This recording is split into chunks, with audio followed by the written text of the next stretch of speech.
So welcome to the Spaceless Realms Podcast. And in this episode, we will be talking about being a sovereign and what being a sovereign really is, how a sovereign mindset is linked to your life, and how you can just become a sovereign by freeing your mind and by freeing yourself from external restraints and things that tie you down to the reality outside of you.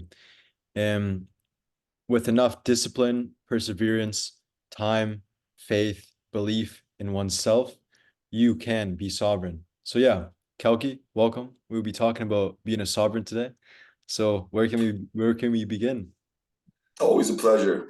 I would say honestly, sovereignty to me, the true sovereignty in this day and age, in an age of mass extinction, in an age of normalcy, of social control. A lot of people might have dug into, like, say, the opposite of what being a society where it's impossible to be a sovereign, like, say, in traditional science fiction, something that's considered to be one of the classics of dystopian science fiction, 1984 from George Orwell, or Animal Farm, which is another piece that's a little bit less science fictional, but still very much relevant to this day. Now, far from a perfect author, pretty fucked up guy, patriarchal in many senses, but some prophetic aspects in that of what a society controlled. Or another opposite of that, written from a matriarchal perspective, would be Handmaid's Tale by Margaret Atwood. Or you've got a lot of other ones, that have been written by diasporic authors as well too. There's all across the planet some wonderful science fiction that's been written. A lot of African science fiction, a lot of Asian science fiction. You can think of, like, there's other titles like the Nalo Hopkinson, Brown Girl in the Ring,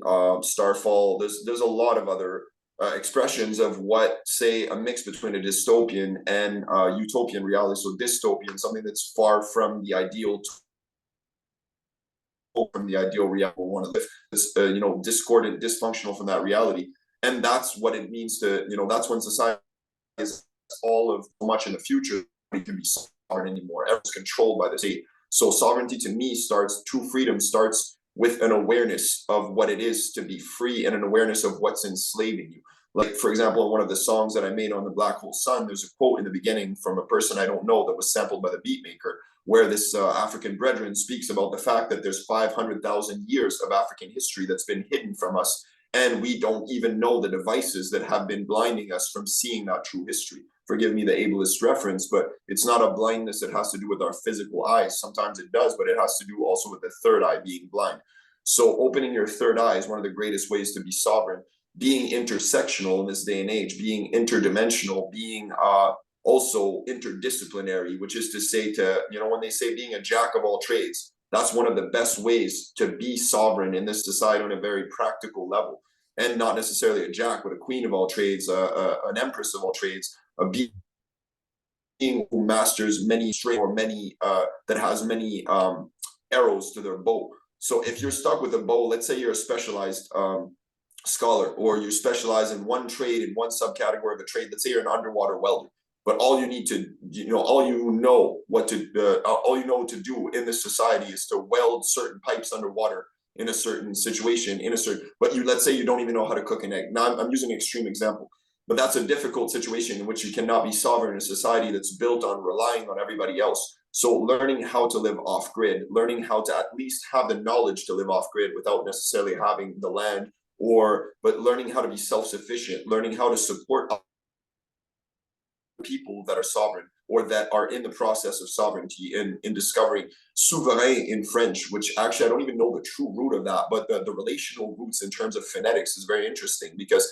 you can look at it, I know that in Old French, a lot of those words have been modified and they've been switched around, and in English, they've been inverted. Nobody really knows, say, when you say good morning, that has to do with morning, like literally, like, you're, it's almost like it's like when you're mourning the dead.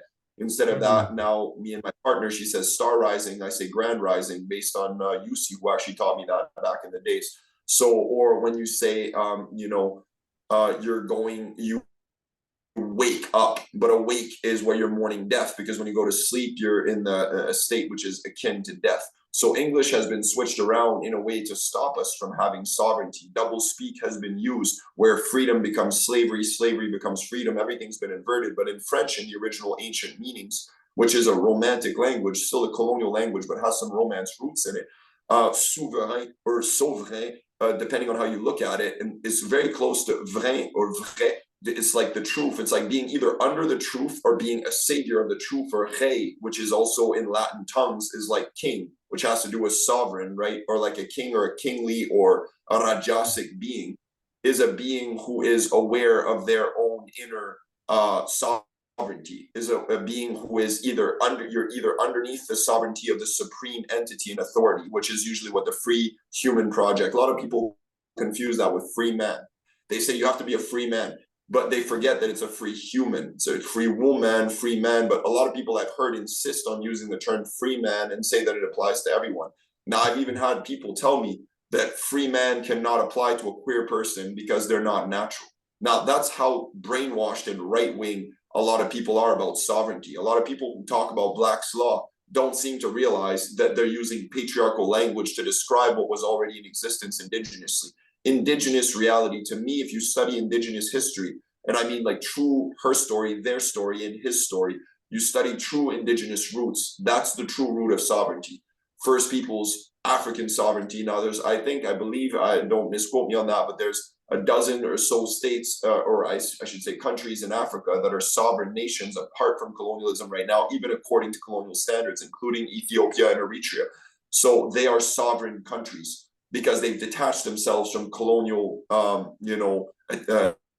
colonial oppression. And they, even if they're living in a world surrounded by that, they keep their sovereignty. Now, it's not a coincidence that that's also the root of the most ancient Hebraic and Christian peoples and churches in the world. So the Rastafarian church, to me, number one in the Christian churches, because they're ITAL, they know how to be sovereign through their food, through the supply of their food, through their intake, their nutrition, through medicines, through using ganja. Ganja is a very sovereign panacea. It's a way to heal yourself. Being sovereign means knowing how to heal yourself with your own medicines, with your own mind, activating your brain's potential, and using a lot more than 3 to 5% of our brains. Activating higher brain consciousness can imply using shamanic medicines or meditational states, transcendental states of bliss that can be achieved as well through union, through tantric union, like we were a bit explaining yesterday. So it starts with true love, with intersectionality, with true nutrition, with health, with vitality, with knowing how to live off grid, knowing your indigenous medicines, knowing your plant teacher totems, respecting and loving nature. But it also, and I'm not going to encourage a lot of people to do this because I realize most of us are living in a system where we're not living like indigenous peoples in a rainforest as a tribe that doesn't need to be registered with a piece of plastic ID that tells us, but remember, your birth certificate is a death certificate. It's a certificate that has a number on it that can't even identify you physically because there's no picture on it for the most part, but it's actually used to classify you under a number, much like cattle and factory farms, to tell you that you're now processed and in the system, like your fingerprints, like everything else. So once you have a birth certificate, a driver's license can be used as a tool for freedom, but it can be used as a tool to oppress you as well. A health card, I would encourage everyone to ditch their health cards, especially in the United States, because all that means is they have a right to process you for mental disorders, for health disorders, and then they still charge you a ton of money to process you in their system. But if you're not in the system, they will refuse you care. And then you can go see a shaman, you can go see a shamanist, an indigenous person, a natural healer, a holistic practitioner, a herbalist, an acupuncturist, a massage therapist, a chiropractor. All of these people are practicing sovereign sciences. Those are sciences that are ancient. They call them alternative traditions, alternative medicine, but the alternative is actually the tradition. Those are ancient traditional medicines, but what we call traditional medicine nowadays is actually the alternative, which is chemical, most of which was invented by Nazis who actually had no clue whatsoever what it was like to be a true sovereign person. They are the epitome of oppression, and most of what we have in this society is either based on Greco-Roman corrupted white supremacist patriarchal societies of old creepy lecherous men that were abusing boys in gymnasiums and molesting children. Now that's what our political system looks like. We reproduce our political offices and our political buildings to look like Roman and Greek temples. We built our entire society in grids on Roman and Greek philosophies, which are still taught at university. And we openly know they were molesting children and abusing them as part of their education.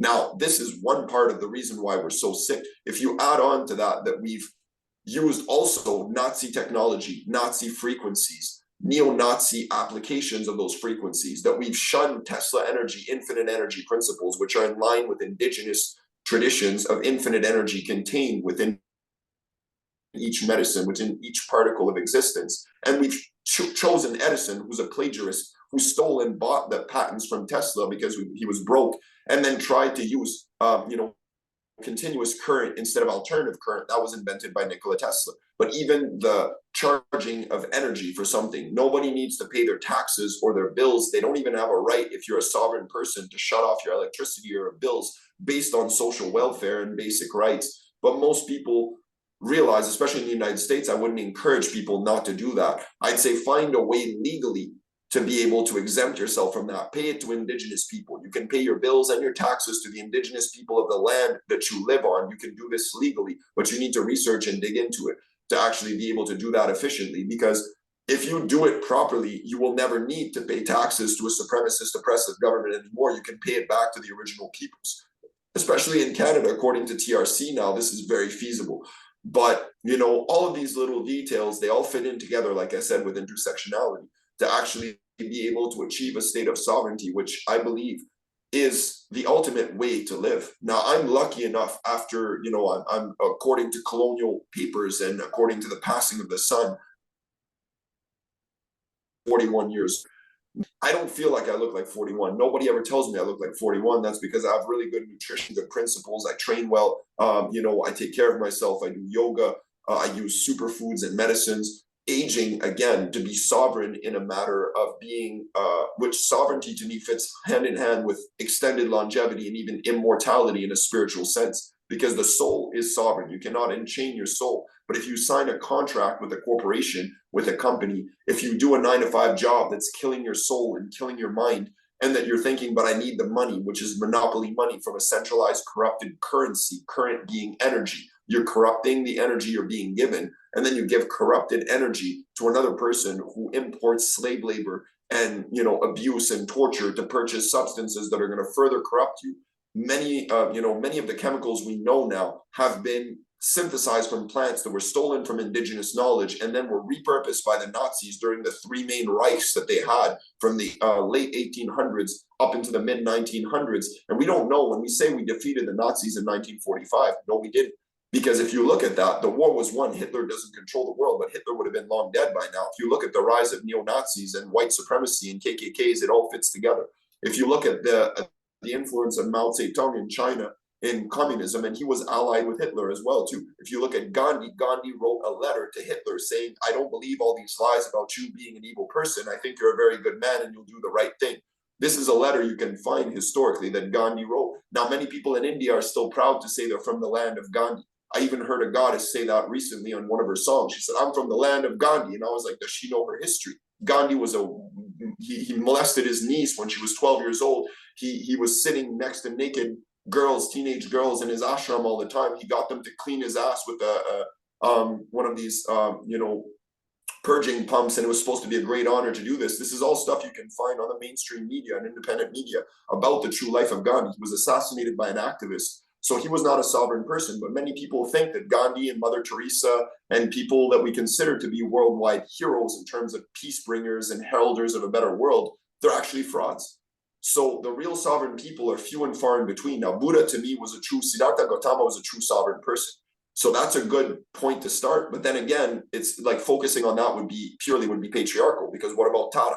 How many times do we hear about the Gospels of Tara? Have you ever heard of someone say, I'm a Taoist instead of a Buddhist? Because I never have. I've never heard a person say, I'm a Guan Yin devotee. Many people, as soon as I mention Guan Yin, there's the Bodhisattva, Supreme Bodhisattva of compassion. She's far beyond Buddha. People say, oh, yes, I love Guan Yin. But have they dedicated their life to her? Is there a religion or a faith that worships Guan Yin and only Guan Yin? No, as far as I know.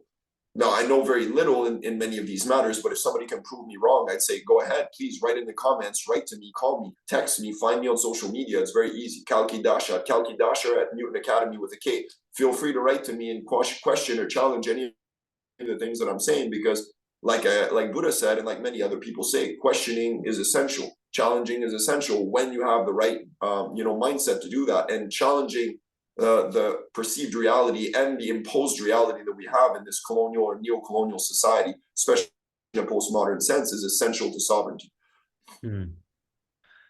Would you say that becoming a sovereign leads to the awakening of the vessel that we're in?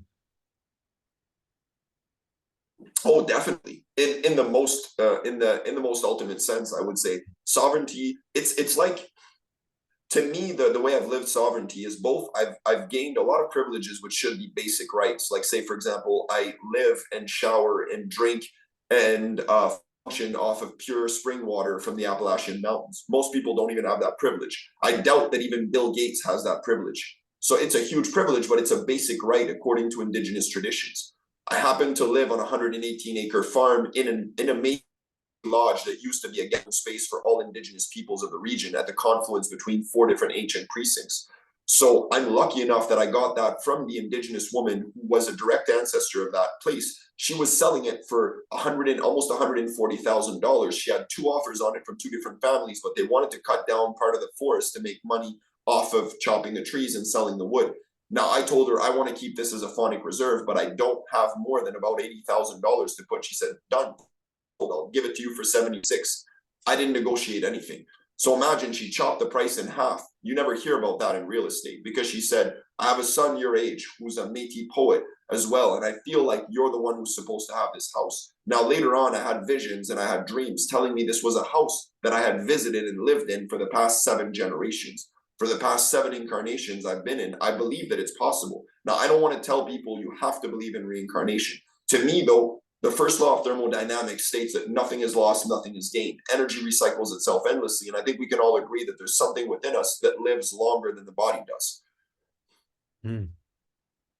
Well, I love the way that So you explain sovereignty to me, if you first thing I would tell people, accounts, empty out your bank accounts, buy whatever you can, crash the banks if you can, buy whatever land you can, buy whatever off-grid place you find, make sure it has some water, some place that you can farm, make yourself a bit of a garden, get some water, go off-grid, save yourself a bit of money maybe to pay taxes to indigenous people or even potlash it. If you can do that, you can trade with them and they'll probably say you don't even need to have centralized funds. You can give us tobacco and medicines and whatever you grow on the land.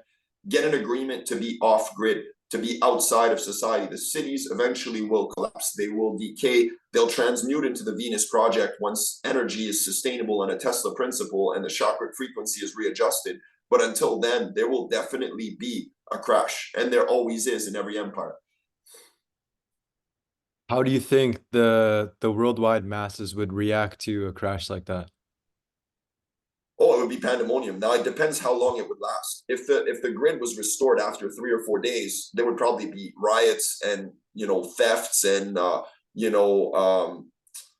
protests and pandemonium for a few days. But if the crash was permanent and electricity was completely shut down, you can imagine what would happen to grocery stores, to everywhere else. I mean, people would be scavenging, scouring around for food, for survival items. They Mhm. would panic. Some people would panic not being able to use their phones. Some people would probably fidget around and think, what do I do? What do I do? What do I do? And then you're stuck in a condo. Don't buy a condo. Don't buy yourself a house that has at least a bit of land, or like, even if it's like a place that you share with many different people, even if it's an old abandoned house that you're renovating and it's a project, make sure that you get yourself some sovereign land with someone that you can stand on. And remember, it's indigenous land. Honor the people that are of the tribes of that land. Learn about the history.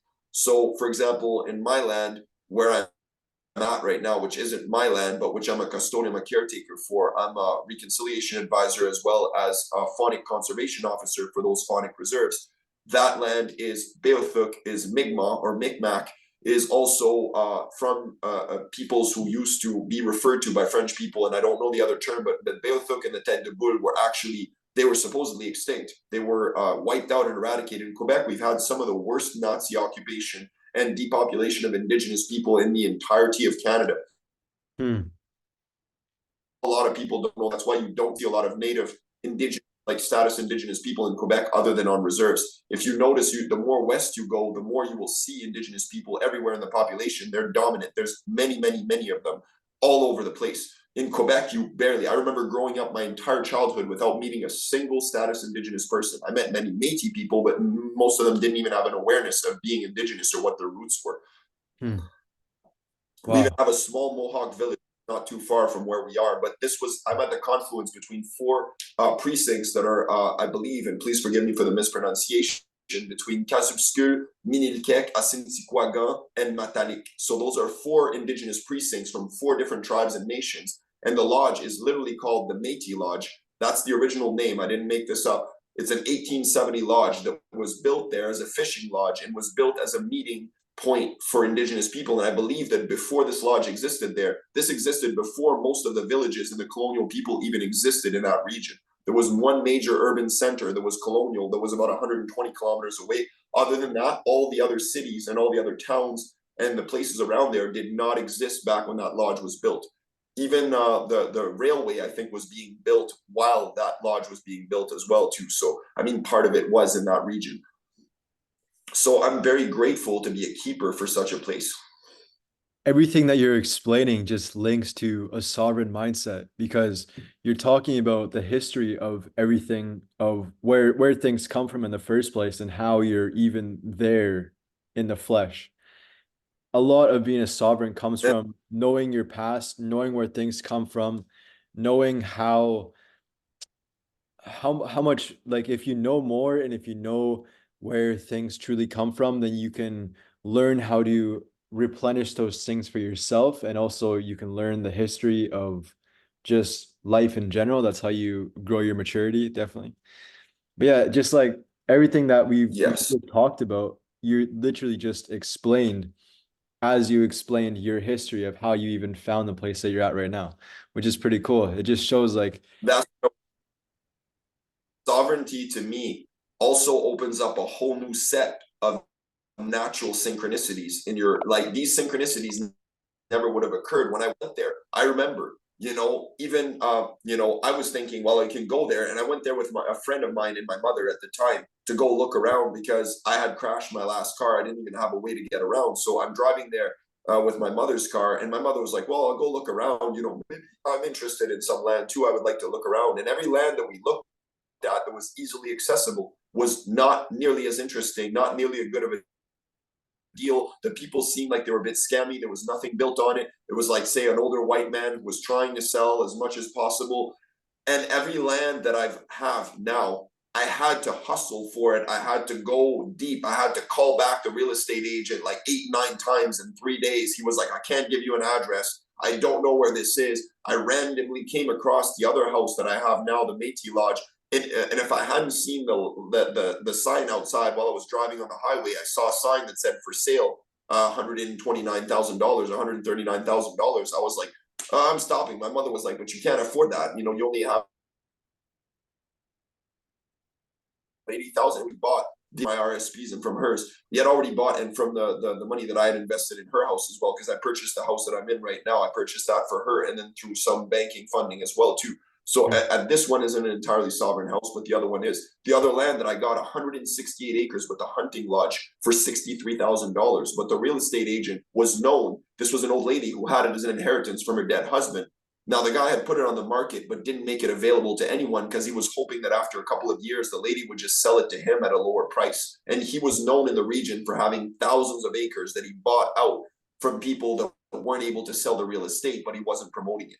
So this is a tricky white guy who's basically gathering up all the land of these older people or other people that are holding land that's invaluable indigenous land. And he was purchasing all of it from them by saying, listen, nobody's interested. Nobody wants to buy it. So, but at that price, he probably suggested to her to put it at a low price so he could buy it off of her at a low price. But when I called him, at first he's like, no, I'm sorry. It's not available. I don't have an address. You'd never find it. I don't know what to say. I don't even have the papers here right now. I kept hustling and I kept calling him back and harassing him for 3 days, I think, actually. And finally, just at the end of the trip, when I was coming back from Gaspésia and we dropped off my friend, I actually decided, I'm like, I'm going to go there anyways. I'm like, give me some GPS coordinates, give me anything. There's no address, I don't care. He's like, fine. Finally, after on the 6th or 7th phone call, he's like, yeah, here's some coordinates. You might not find it, and we drove through the whole land for hours without even realizing. I was looking for where the land started, and I didn't realize the whole time I was looking for the land, I was driving through it. That's how big it was. We drove for hours down this dirt road, and I'm like, maybe it's this turnoff that goes to the land. Maybe it's this turnoff. At the end of it, when we drove back and I saw the house on the side, I was like, no, the land is the whole thing. I had never gathered in my mind. I didn't even know what 168 acres represented. You can get lost in there. Hmm. Wow, that's Imagine insane. 60 grand. What can you get for $60,000 in New York? You can't even get a little closet somewhere in a nice condo, you know? Hmm. Well, thank you for that amazing explanation of your history and how you're even here right now. Because yeah, truly that's amazing. Like that's honestly one of my dreams as well, is to be able to attain that sovereignty and attain that freedom and build my dreams there without having, oh, just I don't know, like it's a beautiful dream. And as long Mm. as I have faith in myself and have faith in my sovereignty and have faith in the others around me, I know that I'll be able to bring my dreams to fruition. And that goes to anyone else out there. Like if you have people around you and they are adding fuel to your dreams, nurture those connections with other people, because the stronger we all are together, then that's just a win-win. Like I would rather, instead of me only going to the top on my own, I would rather bring the others who are around me to the top as well, so we can all evolve as a whole. Yeah, because we are all Exactly. way. I would say sovereignty as well starts with the people, like you said, that you surrounded yourself with, that you surround yourself with, your connections, your acquaintances, your family, even people like Yeshua, Buddha, everyone, all the great spiritual teachers of the ages told people, let go of your family, let go of your friends if they're not in alignment with your own beliefs, because they will hold you back. So Yeah. believe people that you surround, believe in the rainbow tribe. When I say the rainbow tribes, it's like the medicine wheel. When you see good people around you, you can feel their energy, you